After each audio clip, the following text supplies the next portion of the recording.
Dale doble. Dice que Gabriel Ateneo de Filosofía Julio Santillano en la Concilio de la Filosofía. ¿Que vos tenés cámara acá? Sí. Bueno, Andrés, siéntese niño, por favor. Niño Andrés. Carlota, Teresita. Estoy buscando la hojita de oficio.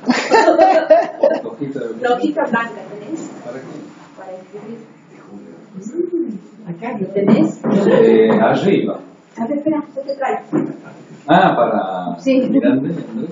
Bueno. Y la Teresita no está. Está bien, está bien. No, está haciendo pin. Bueno, bienvenido a esta nueva sesión del Ateneo de Filosofía y una especial bienvenida para los que vienen por primera vez, el caso de Silvia. Qué bueno. Bienvenida. Bienvenida, Silvia. Silvia Sánchez, Virginia, yo creo que todos los demás ya han venido. Es decir, le damos la re bienvenida a la biche que ella va a Milán. Y me parece que le fue bien. Bastante. No puedo hablar. Le fue muy bien, me parece. Muy bien. En todas las más Y- amplio sentido. ¿Cómo se llama? El tema de hoy es Ecosofía, la encíclica Laudato Si, y nos colabora Lalo Rispesci, a quien desde ya le estamos agradecidos. Y vos decime cuando necesites, o dejo las luces prendidas. Déjala esa por lo menos. Bueno, buenas noches. El título siempre germánicamente más largo que eso que ha puesto Julio, ¿no? Esta historia de la ecología en un grupo se empezó a gestar a fines de los años del 2009. Y pongamos un poco el contexto histórico de por qué en el 2009. En 2009 eran las preparaciones de la elección de la UNT. Y viene un arquitecto, el arquitecto Ramón Eudal, y con palabras que no puedo pronunciar aquí, dice: no podemos dejar que estos desgraciados arruinen el planeta, porque eran los negocios tóxicos entre la lumbrera y la UNT.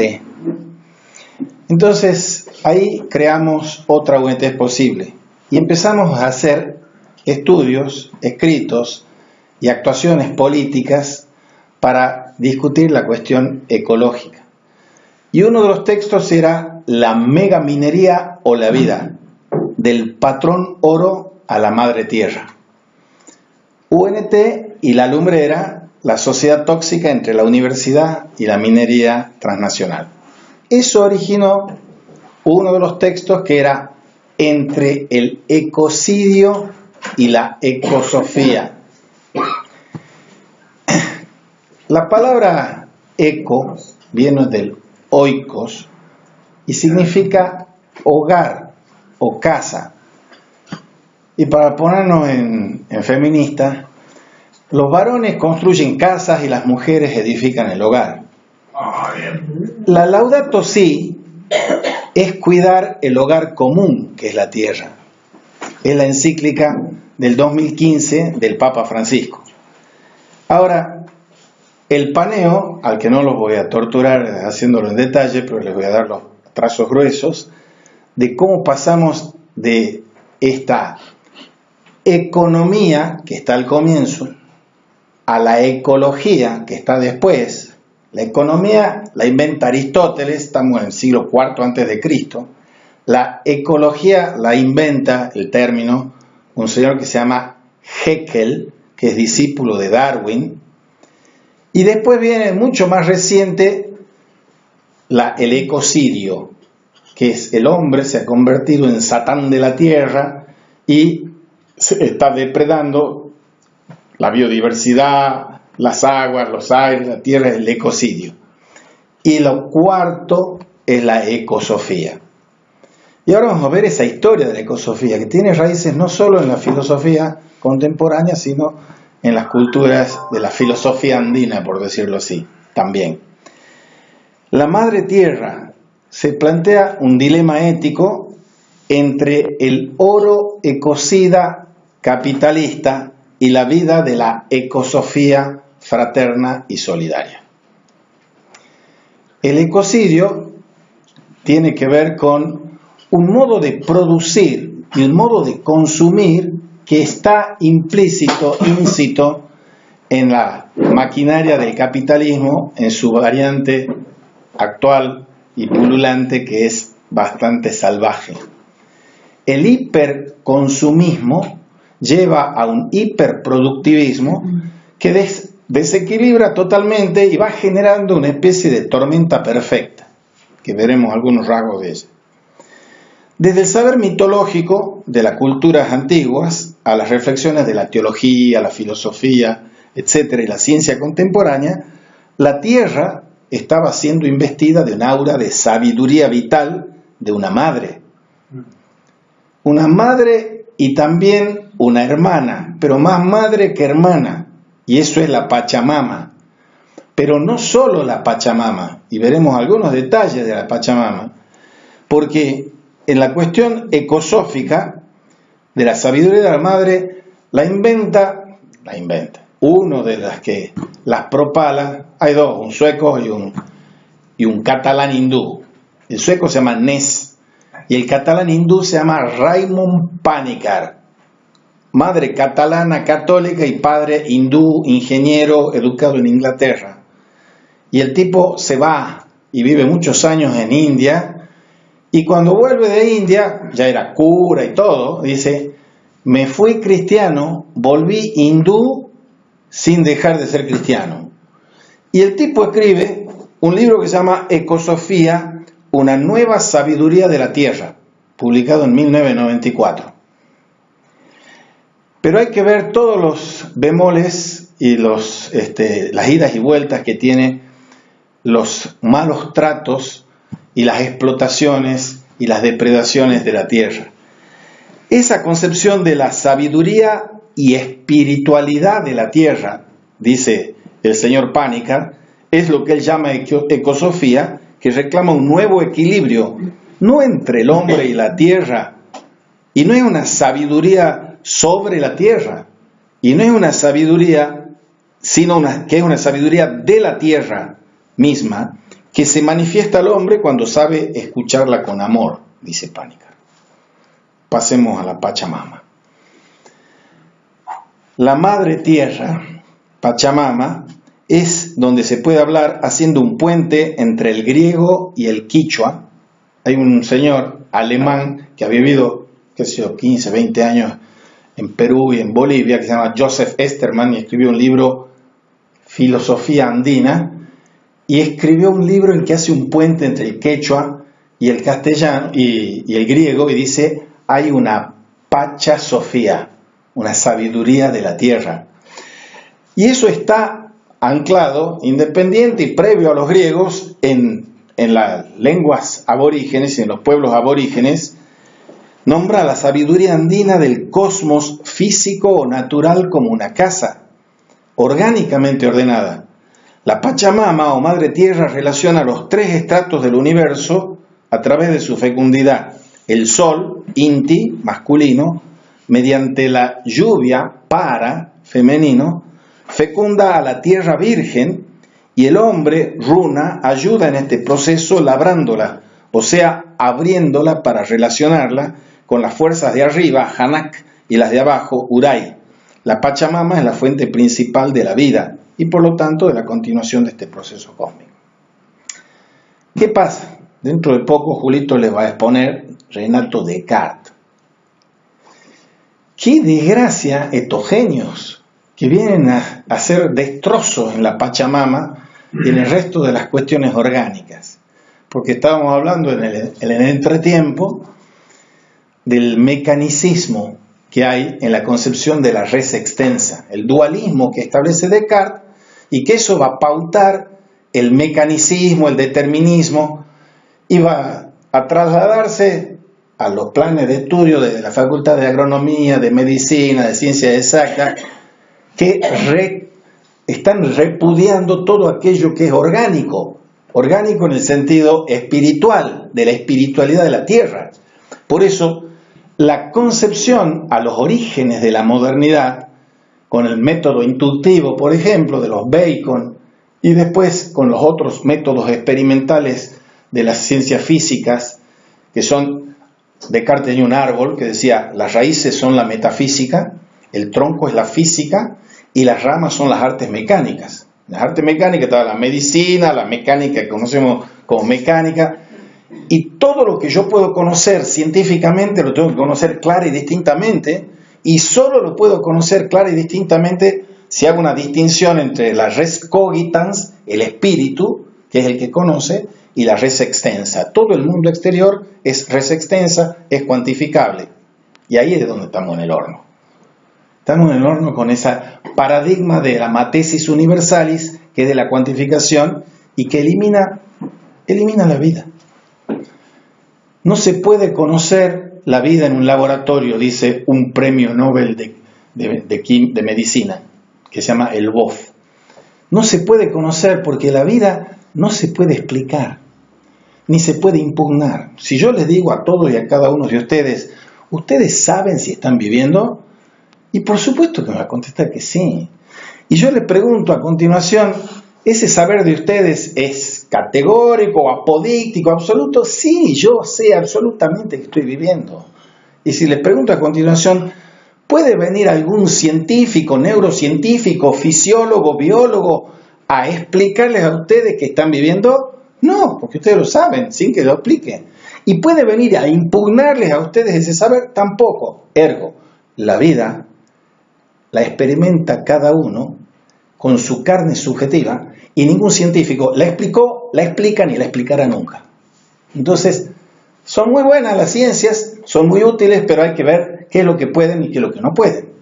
Entonces, esa Pachamama no solo es madre tierra, sino es madre cósmica. Y la Pachamama vive, es un ser vivo orgánico que tiene sed, se enoja, es intocable, son las expresiones que tienen los aborígenes.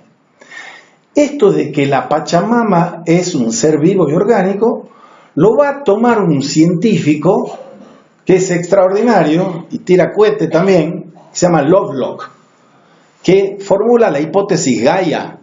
Y la hipótesis Gaia, que es un nombre mitológico griego, es que el todo orgánico de la Tierra es autorregulable. Y viene el hombre, que es el Satán de la Tierra, y viene a hacer los destrozos. No son cosas que estoy inventando yo, son de algunos pensadores muy interesantes que les voy a ir mencionando.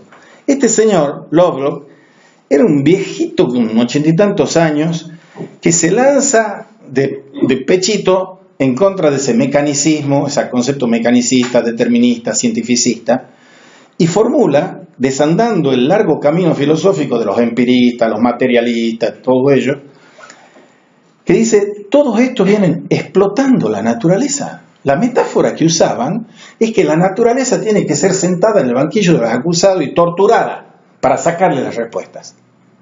No ha sido una metáfora que se ha quedado en la alegoría simbólica. Eso es lo que estamos haciendo hoy.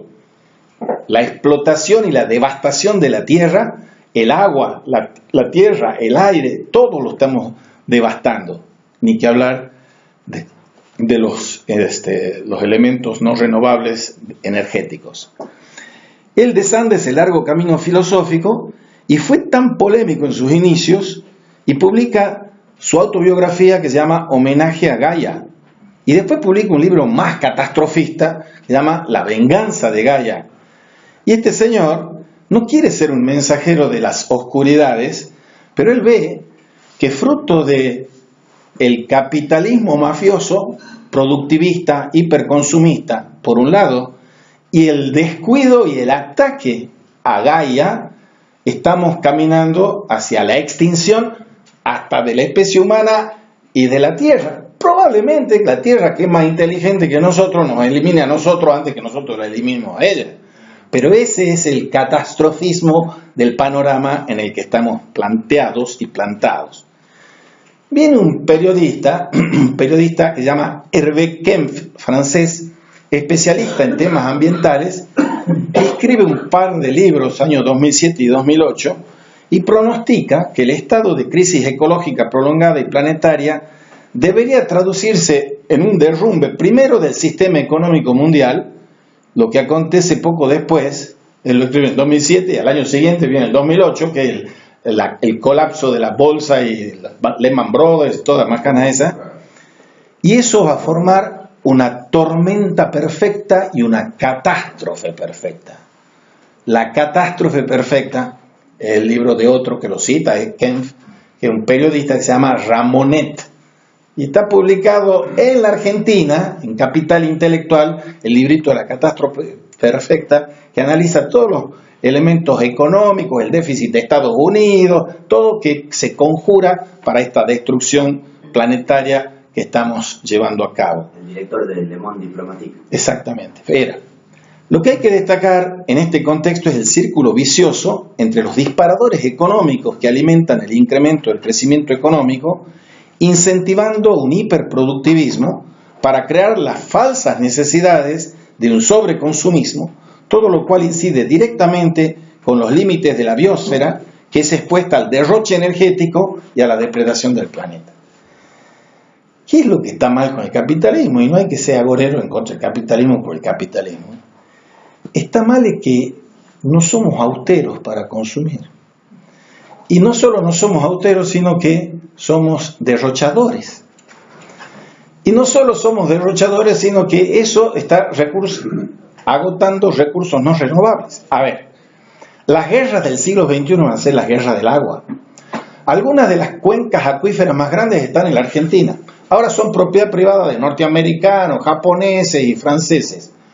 Ahora, los emprendimientos extractivos y depredadores que hay aquí en la Argentina, léase, Vaca Muerta nos va a salvar a los argentinos del desastre con el fracking. La Barrick Gold, la Lumbrera y 90 y tantas minas a cielo abierto.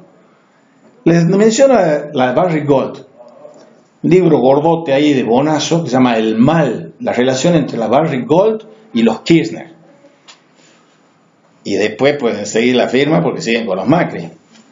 En la época de Menem se establece una ley de minería, 1993. En ese momento era secretario de minería un señor que se llama Mayoral. El señor Mayoral tenía sus oficinas privadas en el pasaje Carabelas, ahí cerca del obelisco, en el mismo edificio donde tenía la oficina de Barrick Gold, o casualidad. Estaba el diario Ámbito Financiero. Sí, bueno, pero eso no tiene tanta relación con esta historia que estoy contando. Las extracciones megamineras no es minería sí, minería no, sino ¿qué minería? ¿Quién va a hacer la limpieza de los residuos tóxicos que hay en el dique de cola de la Lumbrera en Catamarca, que tienen 100 años o más para biodegradarse? Lo va a pagar Juan Pueblo, no lo va a pagar la Lumbrera, no lo va a pagar todos los delincuentes de estos que están depredando y devastando el planeta. Entonces, no estoy hablando de espejitos de colores y de sueños, porque acá los gobiernos y los empresarios están en contubernio y en connivencia con ese modelo extractivista. Y existía el consenso de Washington, que era uno de los avances neoliberales, y después se cambió por el consenso de las commodities. El consenso de las commodities es que los tipos vienen a hacer aquí lo que tienen prohibido hacer allí. O sea, ni en Canadá, que es donde vienen algunas de las multinacionales, ni en Estados Unidos pueden tener esas minas a cielo abierto. Los australianos le tienen juicios penales y ganados a estos empresarios que están aquí, porque los tipos vienen aquí a usarnos a nosotros como residuos nucleares, extractivismo. Y en ese librito de la Barrick Gold, se lo cuento brevemente, hay una cesión de soberanía en 100 kilómetros a lo ancho, de ancho a todo lo largo de la cordillera, de Chile y de la Argentina en favor de la Barrick Gold. Y entonces se hace la gran reunión con las grandes banderas. En el Cristo Redentor está la bandera de Canadá, que es donde es la empresa, la bandera de la Argentina, la bandera de Chile y la bandera de la Barrick Gold. Se hacen reuniones con Peter Munk, que es el capo de la Barrick Gold en Canadá, y están invitadas la Cristina Kirchner, dos gobernadores, estos que son mineros, que antes eran kirchneristas y ahora son macristas, porque esto van por la guita, no van ni por la patria, ni por la ecología, ni la ecosofía. Bueno, y hacen esas reuniones y se distribuyen cómo van a seguir destrozando el planeta en general, y la Argentina en particular. Pero los chilenos son un poquito más proteccionistas y más pícaros que nosotros. Entonces, en los tratados que hacen, los chilenos le imponen un canon que es, no sé si 4 o 5 puntos arriba que el argentino. Imponen además que los residuos tóxicos pasen por la Argentina. Imponen además que el agua dulce la provea la Argentina. Yo les cuento, en el 2009, en esos prolegómenos de la elección del 2010 de la universidad, había 2 listas de candidatos a rector y rectora. La lista de rector era Cerizola, que iba por la reelección, con Bardón, que iba de vicerrectora. La otra lista era la Pini Hernández, que había sido decana de psicología y después había sido vicerrectora de Cerizola, y mi pariente Pablo Holgado, que había sido decano de arquitectura.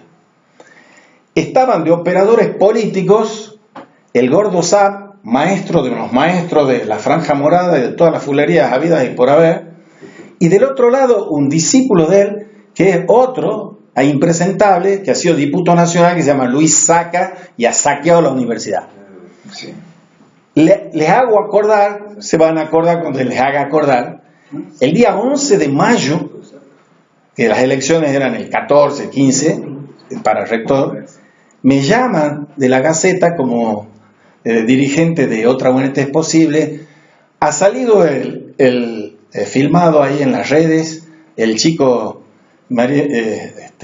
Moreno, Ramiro Moreno, comprando votos para la asamblea. ¿Quién lo había comisionado para eso?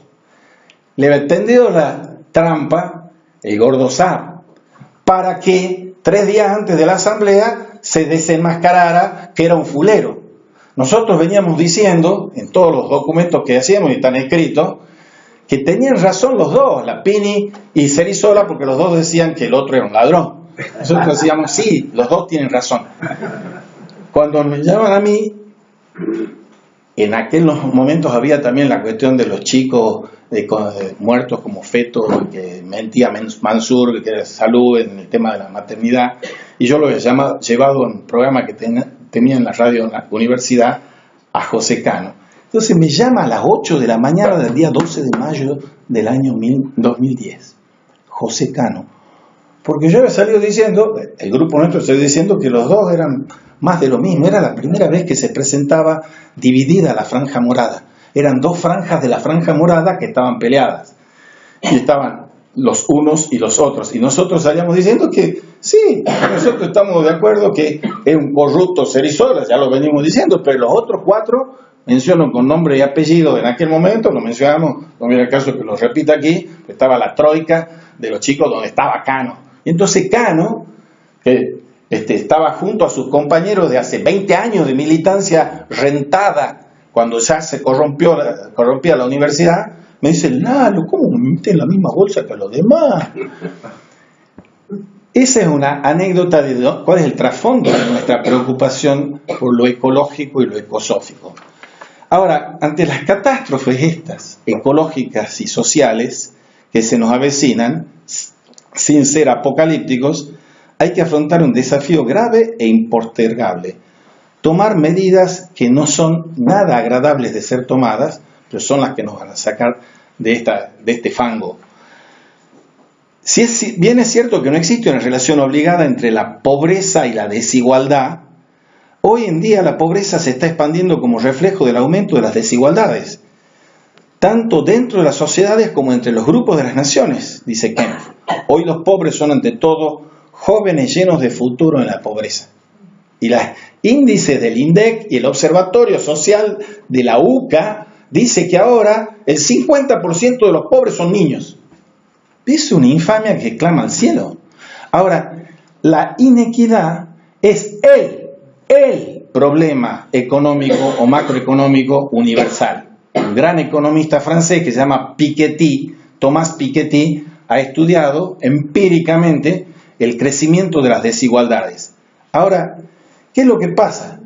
El 85% más de la energía la consume y la derrocha el norte.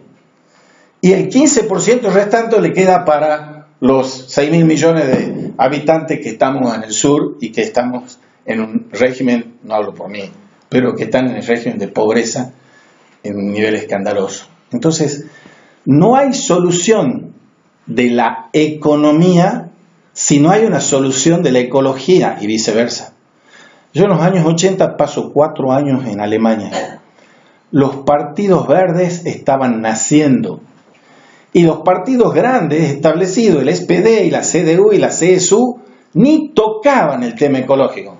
Ahora, ningún partido de Alemania, aunque sea, y lo son, hipócritas, deja de tener una agenda ecológica.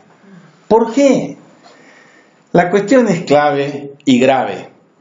Un señor que se llama Ramón Tamames escribe un libro que se llama El grito de la tierra, biosfera y cambio climático, y toca la historia de la economía en relación con el cambio ambiental. Y toca un punto que es el crecimiento económico y el medio ambiente. Si uno parte de la concepción clásica o neoclásica económica de John Stuart Mill o de Ricardo, etcétera, escuela clásica de economía, uno no tenía los problemas ecológicos, obviamente, en esa época. Pero a medida que va avanzando la tecnología, Stuart Mill, después la Gran Depresión, Keynes, después de Keynes, los señores que están debatiéndose entre el capitalismo y el socialismo, todos ellos llegan al New Deal, el Plan Marshall, la era Carter, el economista Paul Samuelson, Kenneth Galbraith, Milton Friedman, todos ellos tienen que plantearse la cuestión de la productividad, la competitividad, el consumo, el mercado interno, y no se mueven de ahí. Y hay una historia aquí del capitalismo que es un gato con 7 vidas, siempre cae parado. Y en esa historia va llegando al estado en el que viene un punto que es la década del 70. En la década del 70, en el año 1972, del MIT hay un par de informes que llegan al Club de Roma. Y empiezan a decir una cosa que es un pecado mortal para el liberalismo y el capitalismo: límites al crecimiento. Y los límites al crecimiento implican límites a la productividad también. Y han llegado en las posiciones más extremas, que las siguen considerando algunos, crecimiento cero. El tema, por supuesto, es muy técnico, me sobrepasa, pero les voy a decir a títulos grandes lo que dice aquí.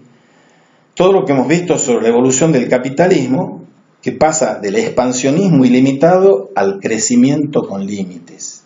¿Quién le pone el cascabel al gato de los límites del crecimiento? Primero es 1972, el Club de Roma. Y dice: la larga gran secuencia, Gran Depresión, Segunda Guerra Mundial, reconstrucción económica, Guerra Fría, la polémica sobre los límites del crecimiento. Esta es la cuestión que ha venido generando generaciones de economistas que están haciendo la propuesta, focalizándola no en la productividad y en el consumo, sino en una economía ecológica. No es economía, no, sino una economía que sea ecológica en la sustentabilidad. Hay una lista, no lo menciona todo, pero un par de norteamericanos, Baldwin y Heilbronner, críticos de lo que llaman la economía depredadora del cowboy. Y formulan la hipótesis del navío espacial Tierra. Estamos todos en el mismo barco. Y después viene un economista, filósofo, defensor de la reconciliación con la naturaleza, Schumacher, que no es el conductor de auto. Y la economía como si los hombres fueran importantes. Small is beautiful. Y es fundamental ese señor. Lo pequeño es lo bello. Entonces, lo pequeño es hermoso es del año 78, 6 años después de los límites del crecimiento del Club de Roma. Los límites al crecimiento ante la amenaza global del agotamiento progresivo de los recursos y la degradación del medio está en el Club de Roma. Dice un teólogo de la liberación, que es el asesor principal de la Laudato Si, que se llama Leonardo Boff, y ha escrito como 6 libros sobre ecología, él dice, estamos consumiendo como si vamos a necesitar 3 o 4 planetas para consumir con este nivel de consumo que tenemos, y los que consumen no son los del sur precisamente, ¿no? Y la depredación viene concomitantemente. Y después viene este muchacho, el veterano que hace líos, James Lovelock, que en 1969, o sea, antes del Club de Roma, formula la hipótesis Gaia y va madurando sobre esa idea, que también comenta ulteriormente como un sistema de autorregulación propio de la Tierra. Y de aquí hay que pasar a la ecuación entre economía y ecología. Bien, hay muchas cosas que van avanzando, yo les voy a decir, para que no sea muy pesado, cosas del siglo XIX, un señor que se llama Thorstein Veblen. Thorstein Veblen. Consumo ostentoso. Parece escrito para la oligarquía del siglo XXI. Y lo está para el siglo XXI. Hervé Kampf y otros, y Tamames, todos lo citan. En los últimos 3 siglos, dice Leonardo Boff, debido a un consumo irresponsable y reflexivo como el que ya denunciaba Thorstein Veblen en las entrañas del capitalismo, el hombre ha introducido una práctica de depredación sistemática de los ecosistemas, consiguientemente está acelerando el proceso de extinción en masa de especies vivas. Considerar a la Tierra como un organismo vivo, como enseña Lovelock, es describir una entidad compleja que abarca la biosfera, la atmósfera, los océanos y los suelos, y esos elementos en una conjunción armónica, un medio físico, químico óptimo para la vida en este planeta, dice el científico inglés. Y todo eso es lo que estamos tirando por el sumidero. Y eso es lo que lo lleva a este buen señor diciendo, a Leonardo Boff, que somos el Satán de la tierra y de la naturaleza. La teología de la liberación surge por el clamor de los oprimidos, de los pobres. Ahora ese clamor no es solo de los pobres, sino de la naturaleza. Los crímenes no son de lesa humanidad solo, como si eso fuese poco, sino de lesa naturaleza. Y esos crímenes de lesa naturaleza es serruchar la rama donde estamos sentados. Entonces este señor dice, de eventual Satán de la tierra, el hombre está llamado a transformarse si desea seguir viviendo y promoviendo la vida sobre la tierra en ángel de la guarda, en ángel bueno y benéfico para la vida. Su mención no es otra que la de ser guardián de su hermano y de la naturaleza, y el jardinero del paraíso terrenal de Edén que nos ha sido confiado. Esta tesis de Boff dista de caer en las trampas de ángeles y demonios. Con los pies en la tierra y la vista dirigida a la dignidad del hombre y de la tierra, el teólogo brasileño dirige la mirada a la fase actual de la tierra, la globalización o mundialización que se está aconteciendo. Después yo hago un análisis que solo leo los títulos. Otro mundo mejor es posible para plantear el altermundismo. Es un movimiento que surge del foro de Porto Alegre. El foro de Porto Alegre, donde está también Ramonet, están sociólogos muy importantes que trabajan, es la contraparte del foro de Davos. El foro de Davos se reúne, son los capitalistas, hipercapitalistas del mundo a administrar cómo van a ser los negocios. Y son 4 o 5 en el fondo, ¿no? Se reúnen 30, pero son 4 o 5 los que deciden eso. Y los otros han creado este foro, que es el foro del otro mundo mejor es posible. Si uno no sigue las recetas del foro de Davos, obviamente. En el año 70, antes del Club de Roma, Eduardo Galeano escribe Las venas abiertas de América Latina. Y Las venas abiertas de América Latina es un desgarrador análisis que tiene la actualidad para el siglo XXI también. Y muestra esa depredación, y estamos en el año 70. Y él, les leo poquitas cosas. Entre todos los crímenes de lesa humanidad que comporta el progreso y prosperidad de los dueños del mundo, uno de los más terribles los pagan los niños. Los 120 millones de niños, dice Galeano, en el centro de la tormenta. No hay significado más cruel de la existencia que el hambre de un niño. Me duele este niño hambriento, canta desgarrado el español Miguel Hernández. El brasileño Josué de Castro lo denunció tempranamente en su libro Negro del Hambre y en su Geopolítica del Hambre en los años 50. Años 50 y 60. Y de entonces provienen los datos citados por Galeano de que cada minuto, en los años 70, muere un niño de enfermedad o de hambre. Pero en el año 2000 habrá, ya hemos pasado el 2000, ¿no? 650 millones de latinoamericanos y la mitad tendrá menos de 15 años de edad, una bomba de tiempo, tenebrosa profecía que se sigue cumpliendo ya adentrados en el tercer milenio. Pasemos a Bergoglio, cardenal de la Argentina, un poquito más tarde. Esa bomba estalló. Está estallando cada día y a cada minuto en nuestras caras de adultos del siglo XXI, responsables e imputables por el crimen del hambre y la pobreza que nos rodea. En el año 2005, el entonces cardenal Jorge Mario Bergoglio, hoy Papa Francisco, denunciaba una realidad dolorosa, otra vena abierta latinoamericana, los niños y jóvenes en situación de calle en nuestras ciudades, mendigando, durmiendo en estaciones de subtes y ferrocarriles, en zaguanes y recobas, son citas textuales del libro de él, ¿no?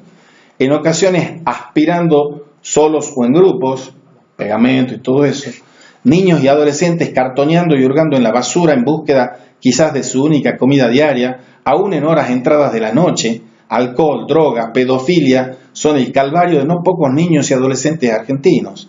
Y estos datos de la realidad, decía Bergoglio, nos señalan que la mayoría de nuestros niños son pobres y que alrededor de los 50 de los pobres son niños. No es tenido que esperar que llegue el 2019 para decir lo que está diciendo el Observatorio Social de la UCA. Y todas estas realidades lacerantes, continuaban, nos sacuden y confrontan con nuestra responsabilidad de cristianos, con nuestra obligación de ciudadanos, con nuestra solidaridad como partícipes de una comunidad que queremos cada día más fraterna, más digna y más acorde a la dignidad humana y de la sociedad. La denuncia profética de Galeano avanza sin pausa, clamando a voz en cuello por las secretas matanzas de la miseria en América Latina, donde cada año estallan silenciosamente, sin estrépito alguno, 3 bombas de Hiroshima sobre estos pueblos que tienen la costumbre de sufrir con los dientes apretados. Y esta violencia y vileza sin par va en aumento. Sus crímenes aparecen en las estadísticas de la FAO, la Organización de las Naciones Unidas para la Alimentación y la Agricultura, y la situación persiste porque los pobres y hambriados del mundo no pueden desatar una nueva guerra mundial, pero el imperio se preocupa, incapaz de multiplicar los panes, hace posible por suprimir a los comensales. Combata la pobreza, mate un mendigo, decía en un muro de la paz de un maestro del humor negro. Bien, las venas abiertas de América Latina, dice Galeano, cuenta la historia del saqueo de que es víctima iberoamerindia, desde Hernán Cortés a los infantes de marina norteamericanos, y delata el mecanismo de despojo que se reitera desde los conquistadores y las carabelas a los tecnócratas en los jets, desde los teólogos del emperador español empuñando la cruz en la espada a las misiones del Fondo Monetario Internacional o el Banco Mundial, desde los dividendos de los traficantes de esclavos a las ganancias de la General Motors. Hoy como ayer, las injusticias, inequidades e iniquidades siguen clamando al cielo y somos los latinoamericanos los interpelados a tomar la palabra y actuar en consecuencia. Después de otra Iberoamérica es posible, es otra República Argentina, mejor es posible, y ahí pues sí voy a leer solo los títulos. Vida o muerte. Si alguno ha ido a Nuestra Señora del Valle, a la iglesia que está aquí en la plaza, habrá visto un cartel que ha hecho poner un fiscal de la justicia federal que se llama Gustavo Gómez, que lo fue a entrevistar al Papa en Roma y le sacó una foto y en que dice, con una camiseta está el Papa y dice: el agua vale más que el oro. No tomamos el peso de eso. Vuelvo al flashback, a la historia del 2009. Yo tenía un programa, y yo soy bastante tirabomba, y conocido por serlo, y tenía dos programas, uno más cultural que exponía libros y otro más político que se llamaba Trigo y Cizaña, debates éticos políticos para no ser estúpidos. Y todos me decían, le copió a Bill Clinton. No, le copió a la Biblia, porque es una frase del Eclesiastés que ni siquiera está en la versión castellana, que dice: el número de estúpidos es infinito y los perversos son difíciles de corregir. Y eso es palabra de Dios. Ese tema me lleva a hacer programas políticos. Bien, discutía de Alperovich, de todo. Entonces, como era la previa, la preliminar de las elecciones, yo pido una voz oficialista y una voz pseudo opositora de las candidaturas. De las oficialistas estaba el doctor Anseño Laza. Dicho entre paréntesis, bueno, todos me conocían. El otro, de los opositores, entre comillas, son dos oficialismos enfrentados, estaba el ex rector Rodolfo Campero. Todos me conocían por un vínculo familiar, todo, y me aceptaron, y yo les aclaraba que yo hacía preguntas incómodas. En ese momento, quiero hacer recordar, había una sequía espantosa en la Argentina, fines del 2009. La ciudad más afectada por la sequía era la ciudad de Carlos Paz. Entonces, la primera pregunta del inmoderado moderador que era yo, porque era, pactamos el acuerdo, no quería estar frente a los ecologistas, Rodolfo Campero, entonces bueno, media hora para vos y media hora para el ecologista, que era Ramón Eudal, que es más bestia que yo. Y del otro lado estaba, en el primer programa, la primera hora, en la primera semana, estaba Anseño Laza y al frente dos ecologistas, de la Facultad de Arte y de la Facultad de Filosofía. Y yo le pregunto a Anseño Laza, doctora Anseño Laza, ¿usted sabe cuántos litros de agua por día consume la lumbrera? No, 100 millones de litros. ¿Sabe cuántas ciudades de Carlos Paz se pueden alimentar por día? 70.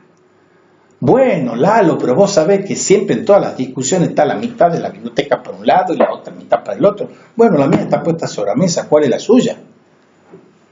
No sabía el geólogo ni los litros que consumía. Bueno, Perdón. por favor, yo soy el único que tiene derecho a decir que lo tuve que decir. ¿Qué? ¿10 minutos quedan? Bueno. Ya nos pasó, pero... me pasó 10 minutos, bueno, lo terminamos. Bueno, otra república argentina mejor es posible. Aquí es vida o muerte, agua u oro. El saqueo, la contaminación y la depredación de los bienes comunes y otras perversiones del negocio político argentino, del menemismo al kirchnerismo y al macrismo, hay que decir ahora. Porque esa es una cosa que es una constante.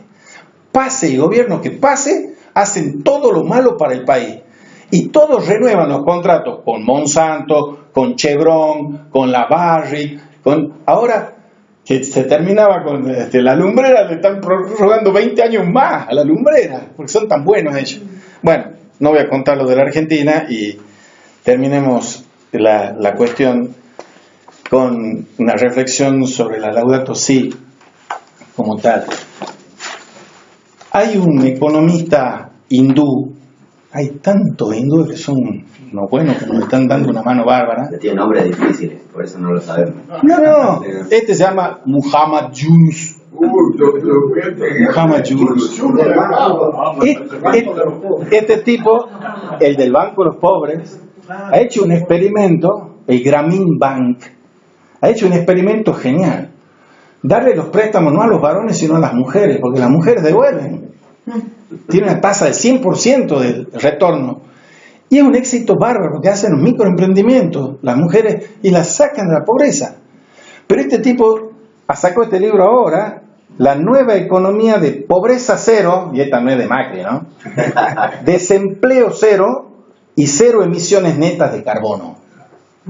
2 palabras sobre eso último y termino. Carbono neto cero, la creación de una economía sostenible. Un solo ejemplo. Hay varios. Grameen Shakti. El emprendimiento verde transforma el mercado energético. Un ejemplo de cómo el desarrollo económico y la protección ambiental pueden apoyarse mutuamente en lugar de entrar en conflicto puede verse en el Grameen Shakti, la empresa pionera de energías renovables que creé en Bangladesh en 1996. Cuando escribí acerca del Gramin Shakti, en un mundo sin pobreza, en el 2007 la empresa había instalado 100.000 sistemas de paneles solares en hogares de todo Bangladesh. Por aquel entonces el logro convirtió a Gramin Shakti en uno de los proveedores de sistemas solares domésticos más grandes del mundo. Desde entonces, las energías renovables han crecido a un ritmo asombroso y Gramin Shakti ha marcado el camino. Bueno, léanlo al libro. O sea, estamos bailando encima del Titanic, pero no hay una desesperanza total en lo que nos cabe hacer, y nos cabe hacer a todos y a cada uno de nosotros en el metro cuadrado de lo que estamos viviendo. Porque nosotros tenemos metros cuadrados donde son nuestro Lebensraum, nuestro espacio vital, y tenemos minutos contados y que se agotan en nuestras vidas. Esos metros cuadrados y esos minutos son aquellos en los que nosotros tenemos que aprender a practicar la ecosofía y no seguir perpetrando el ecocidio. Nada más.